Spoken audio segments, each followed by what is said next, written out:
जय हिंद, जय बिहार। देखिए, आज हम इस वीडियो में बात करेंगे कि सुशासन बाबू का अब गुंडा राज चालू हो गया है। कहने का मतलब है कि कई एक जो है मंत्रियों ने जो है पिछले दिनों जो है शपथ समारोह हो गया। एक प्रकार से कह सकते हो कि पूरी की पूरी बिहार की कैबिनेट और मंत्रिमंडल का विस्तार हुआ, जिसमें सभी मंत्रियों को जो अभी रिसेंटली नीतीश बाबू की कह सकते हो कि नेतृत्व में जो पूरे के पूरे मंत्रिमंडल बना है, ठीक है। तो उसमें जैसे हर बार की एक प्रक्रिया होती है कि जितने भी मंत्री होते हैं उन्हें शपथ दिलाया जाता है, सबका विभाग का बंटवारा किया जाता है, तो उसी प्रकार बिहार में हुआ। तो ये कोई नई चीज़ नहीं। लेकिन सबसे बड़ी बात है कि इसमें वैसे वैसे मंत्रियों, वैसे वैसे दागी मंत्रियों को मंत्री और कैबिनेट मिनिस्टर बनाया गया है जिन पे अपहरण, लूट और जो है ऐसे केसेस जो है उनके ऊपर चल रहे हैं। और सबसे जो अभी बहुत चर्चित जो इशू है वह कार्तिक, ठीक है, का इशू है, जिनमें कि उन्हें कानून मंत्री बनाया गया है। ठीक है, कार्तिक जी का इशू है जिसमें उन्हें कानून मंत्री बनाया गया है। और सबसे बड़ी बात है कि उन पर अपहरण का केस था और उन्हें उनके खिलाफ जो है अरेस्ट वारंट जारी है और वो जो है कई दिनों से फरार चल रहे थे। ठीक है, तो एक प्रकार से कह सकते हो कि सुशासन बाबू के नाम से जो प्रसिद्ध थे नीतीश कुमार, आदरणीय मुख्यमंत्री नीतीश बाबू, जब ये प्रथम बार मतलब मुख्यमंत्री बने हैं तो उसके 2 से 2.5-3 सालों तक किसके खिलाफ ये वोट जो है मांग कर लड़े थे? जंगल राज के खिलाफ, लालू के खिलाफ। ठीक है, ये सर्वविदित है, सब लोग जानते हैं।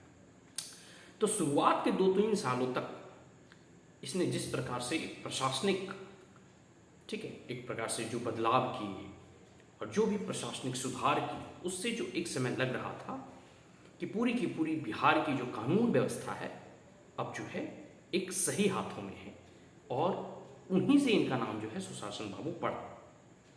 लेकिन कहा जाता है ना कि राजनीति में कोई भी फ्रेंड और एनिमी नहीं होता। ठीक है, परिस्थिति जो है और समय के साथ लोग किसी के साथ भी सरकार बना लेती है, क्योंकि उन लोग की कोई अपनी विचारधाराएं नहीं होती, कोई आइडियोलॉजी नहीं होता, कोई सिद्धांत नहीं होता। वो लोग सत्ता के लालची होते हैं। ठीक है, उन्हें बस कुर्सी चाहिए होता है, उन्हें देश, समाज और समाज के लोगों का कल्याण, इन तमाम चीज़ों से उन्हें दूर दूर तक कोई नाता नहीं होता। तो जो सुशासन बाबू थे, जो सुशासन और प्रशासनिक सुधारों के लिए जाने जाते थे, ठीक है, वही आज एक कानून मंत्री की ऐसी नियुक्ति करते हैं जिन पे अपहरण का केस है और अरेस्ट वारंट जारी जो है न्यायालय के द्वारा किया गया है। तो आप इससे जंगल राज 2.0 कह सकते हैं, या फिर जंगल राज रिटर्न कह सकते हैं, या सुशासन बाबू का गुंडा राज कह सकते हैं, या फिर सुशासन बाबू से कह सकते हो ना कि ऐसे दागी मंत्री। और जब उनसे पूछा गया, अभी जब मीडिया ट्रायल होती है, मीडिया जब इंटरव्यू लेती है, तो उनसे मतलब बात बात में उनसे पूछा गया तो उन्होंने कहा कि हमें उनके बारे में यह जानकारी नहीं है, सरासर ये झूठ है।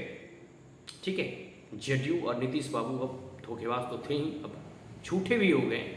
एक तो जनता से झूठ बोलते हैं और पूरे के पूरी ये बात जो है सबके सामने जब जाहिर हो गया, क्योंकि जब आप किसी को मंत्रिमंडल में सम्मिलित करते हैं, वो भी कैबिनेट मिनिस्टर का जब पद देते हैं, तो इतना तो आपको पता ही होगा उनके बैकग्राउंड के बारे में कि वो कैसे हैं, या फिर क्या इशूज चल रहे हैं, या फिर क्या जो है उनसे संबंधित जो है कितनी आय है, या फिर उनका नेचर कैसा है, बिहेवियर कैसा है, वो करप्ट इंसान है या अच्छे इंसान है। ये सारी चीज़ें जो है मूलभूत जो बेसिक चीज़ें होती है वो मालूम ही होता है। ठीक है, अब जैसे ये बातें तूल पकड़ी तो उनसे प्रश्न पूछा तो उन्होंने जो है साफ मना कर दिया। तो उनकी बातों से ये झलक रहा था कि वो एकदम जो है झूठ बोल रहे हैं। और दूसरी बात जो है, अभी लालू यादव जो है बिहार पहुंचे हैं पूर्व मुख्यमंत्री, उन्होंने जो है उसका समर्थन किया। सबसे बड़ी बात है कि कार्तिक जो है एक प्रकार से कह सकते हो कि वो अनंत सिंह के करीबी माने जाते हैं, जो भी अनंत सिंह जो है अभी जेल में पड़े हुए हैं। तो कहने का मतलब यह हुआ कि आरजेडी तो कह सकते हो कि पीरियड में पूरे के पूरे जंगल राज चला ही था, पूरा का पूरा गुंडा राज, लड़ाई झगड़ा, मार काट, कास्टिज्म वगैरह, क्राइम वगैरह एकदम चरम सीमा पे था।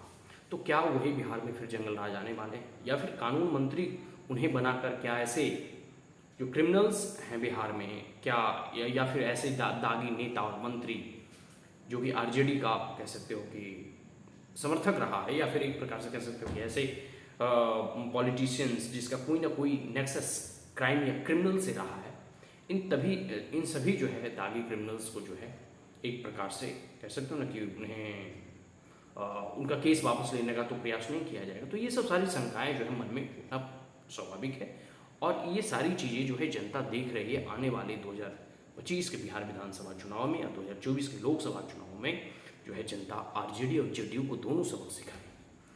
ठीक है, जो प्रशासन और सुशासन के सुधार के लिए जाने जाते थे नीतीश कुमार, आज वो आरजेडी के साथ गठबंधन करके उनकी क्या स्थिति हो गई है, इतनी दयनीय स्थिति हो गई है कि क्या उन्हें मालूम नहीं कि किस मंत्री को हम मंत्रिमंडल में सम्मिलित करने जा रहे हैं। वो सब जानते हैं, लेकिन हाँ वो जनता को धोखा देने का प्रयास कर रहे हैं, जनता से झूठ बोलने का प्रयास कर रहे हैं। और सबसे बड़ी बात है ना कि नीतीश बाबू, जनता सभी चीज़ को जो है देख रही है, उसका फिर मूल्यांकन भी करेगी और आने वाले समय में इसका प्रत्युत्तर भी आपको मिलेगा। ठीक है, तो अब देखिए बिहार की शासन व्यवस्था, प्रशासनिक व्यवस्थाएं कैसे रहती है, मतलब ठीक है, अभी जैसे आप पूरे के पूरे इंसिडेंट को और आने वाले समय में आप कई एक ऐसे चीज़ों को सुनेंगे कि अभी जैसे देखो कई लोग जो हैं जो अभी जेलों में बंद है वो बाहर भी आ सकते हैं। ठीक है, हम संकेत किस ओर कर रहे हैं वो आप समझ ही गए।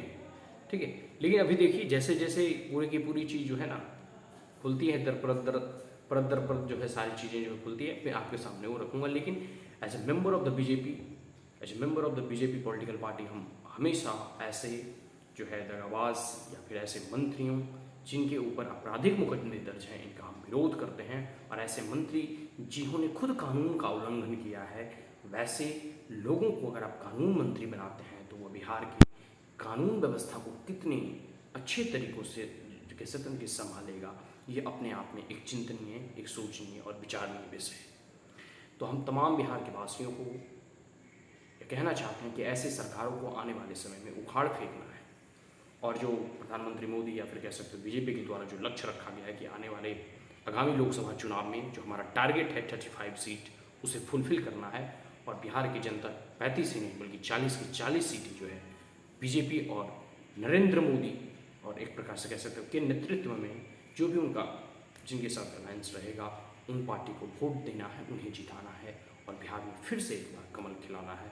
और 2025 के चुनाव में जो है पुनः एक बार बीजेपी की जो है सरकार बनाना है, और इस बार बीजेपी अकेली लड़ेगी, पूरी दमखम के साथ लड़ेगी और 240 सीटों में से जो है 200 से भी अधिक सीटों पर वो अपना जीत हासिल करेगी और बिहार में पूर्ण बहुमत की बीजेपी की सरकार बनेगी। तो जय बीजेपी, जय बिहार, जय माँ भारती, जय हिंद।